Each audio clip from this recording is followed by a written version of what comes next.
A flu season is peaking right now here in the mid-state. The State Department of Health says during the week of February 15th, the percentage of specimen testing positive for the flu nearly tripled compared to the previous week's report. The state also reported 3 outbreaks during that time.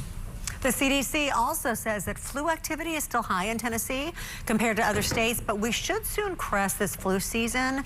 Cases will begin to then trend back down.